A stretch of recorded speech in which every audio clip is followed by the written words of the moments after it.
What's up, YouTube? Here's a quick update of my Redcat Everest 10. So, first off, I put a new body on.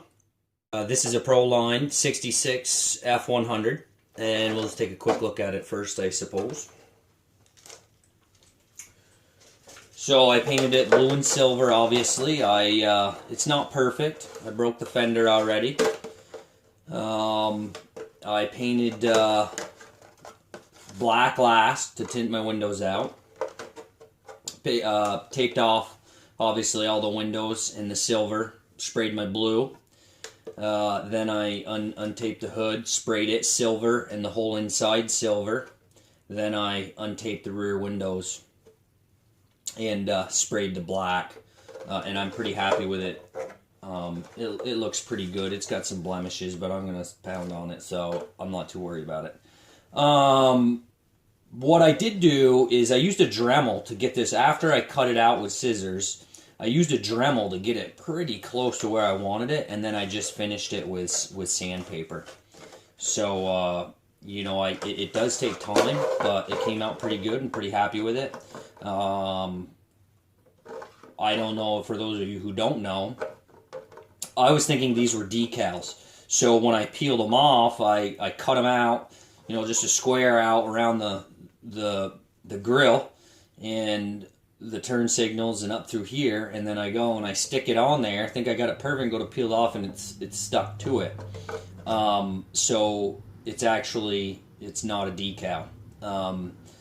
It's a sticker. So then after I had it all stuck on there already, I ended up having to go around with an X-Acto knife and cut it out. And it actually worked fairly well. So just a note for how you want to do it. I would say get some of it a little closer than maybe what I did, and then there's not quite so much trimming, and then go in with an X-Acto and finish it. But yeah, that's the body, and I'm pretty happy with it. I like the blue.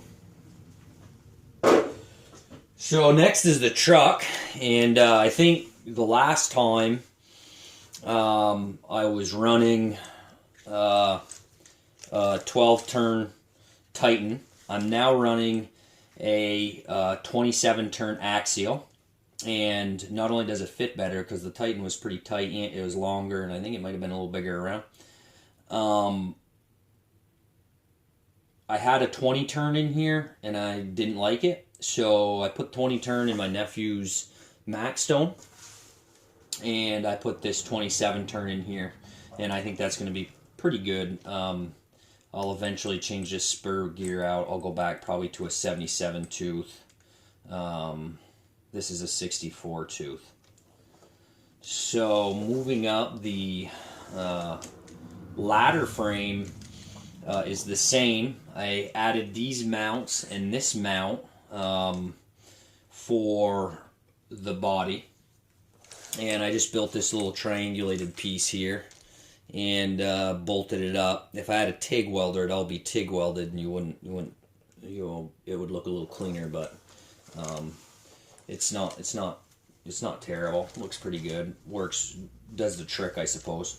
Added this front bumper. Had to rework the brackets here to make it fit the frame. And then, of course, that would accommodate the 3 racing winch I added.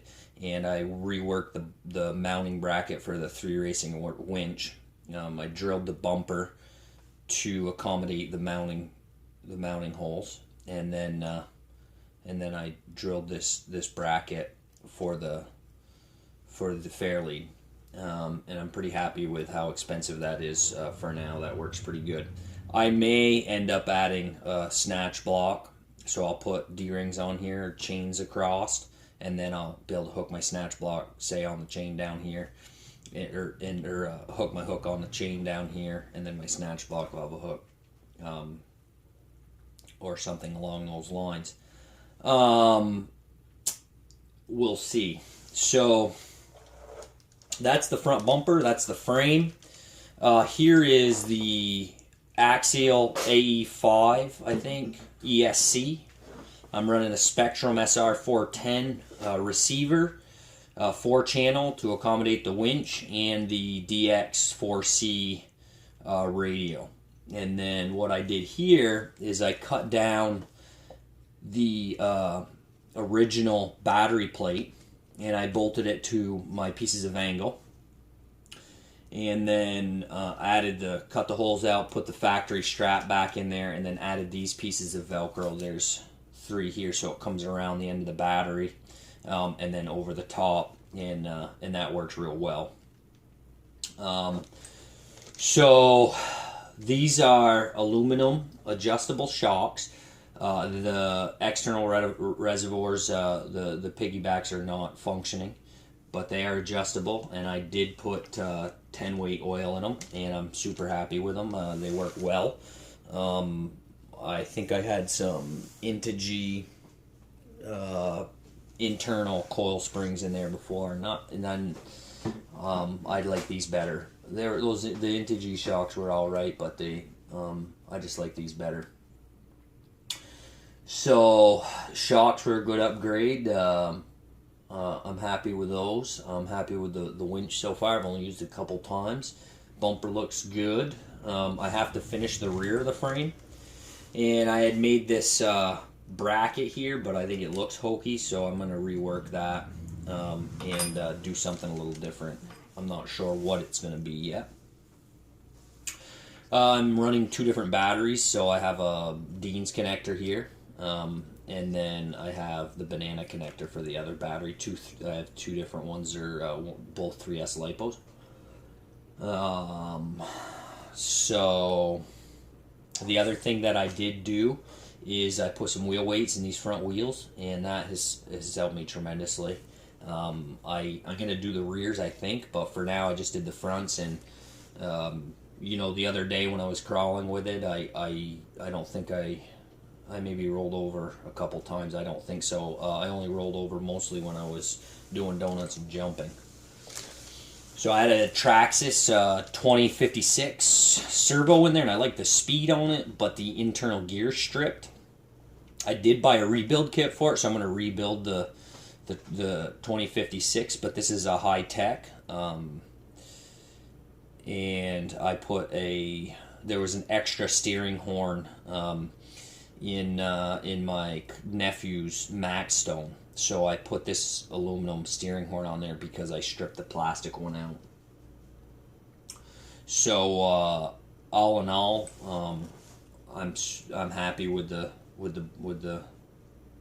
build. I think I'm about done with it. I'm probably going to go to an SCX 10, but I like to rip this one around, so I won't quit using it. I like the looks, and it goes well. I am missing a body mount back here. I put it on my nephew's Max Stone, I think, so I'll have to get one of those. Yeah, that's a quick update on the Everest 10.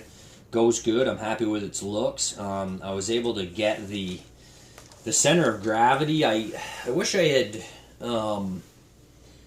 taken some more measurements, before I started. I think I got the center of gravity down some. I lowered it because these are 100 millimeter shocks. So the factory Everest 10s are 120 mil shocks. So that lowered it down, just putting the shorter shocks in there.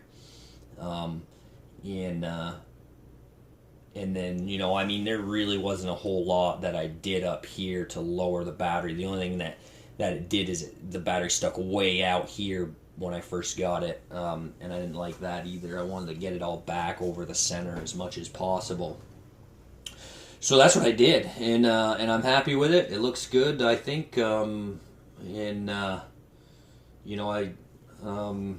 I don't know what else I'll do to it. I think I'm just gonna run it now. I'm happy with how it looks, and I have here's the old Redcat body.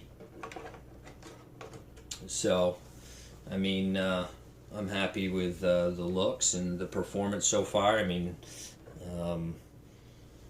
That's a little quick update for you. I think the only other thing I'll point out, I guess, is that when I did mount my shocks. I mounted them on the outside. I think they were on the outside when I first got the truck, but I don't actually remember. And then I tilted them in some. I put an extra nut here to space it out some. And initially I was going to go more, but it all clears, it works well, and I think it adds stability to the suspension. But there you have it. A little quick update for you. And